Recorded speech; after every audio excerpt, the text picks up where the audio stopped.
ಭೋವಿ ನಿಗಮದ ಅಧ್ಯಕ್ಷ ರವಿಕುಮಾರ್ ರಾಜೀನಾಮೆ ಹಿನ್ನೆಲೆಯಲ್ಲಿ ಸಿದ್ದರಾಮಯ್ಯ ಅವರನ್ನ ಭೇಟಿಯಾಗಿ ರಾಜೀನಾಮೆಯನ್ನು ಸಲ್ಲಿಸಿದ್ದಾರೆ.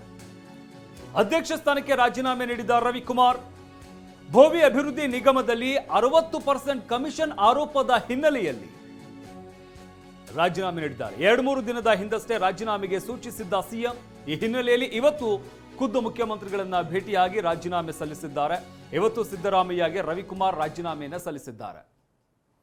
ಭೋವಿ ನಿಗಮದ ಅಧ್ಯಕ್ಷ ರವಿಕುಮಾರ್ ರಾಜೀನಾಮೆಯನ್ನು ಸಲ್ಲಿಸಿದ್ದಾರೆ. ಭೋವಿ ನಿಗಮದಲ್ಲಿ 60% ಕಮಿಷನ್ ಕೇಳ್ತಾ ಇದ್ದಾರೆ. ಯಾವುದೇ ಕೆಲಸ ಆಗಬೇಕಾದ್ರೂ ಕೂಡ 60% ಕಮಿಷನ್ ಕೊಡಬೇಕು ಅನ್ನೋ ಆರೋಪದ ಹಿನ್ನೆಲೆಯಲ್ಲಿ ರವಿಕುಮಾರ್ ರಾಜೀನಾಮೆಯನ್ನು ಕೊಡ್ತಾ ಇರುವಂಥದ್ದು. ಈ ವಿಚಾರಕ್ಕೆ ಸಂಬಂಧಪಟ್ಟಂತೆ ತನಿಖೆ ಆಗಬೇಕು, ಅವ್ರು ರಾಜೀನಾಮೆ ಕೊಡಬೇಕು ಅನ್ನೋ ಒತ್ತಾಯ ಕೂಡ ಕೇಳಿ ಬರ್ತಾ ಇತ್ತು.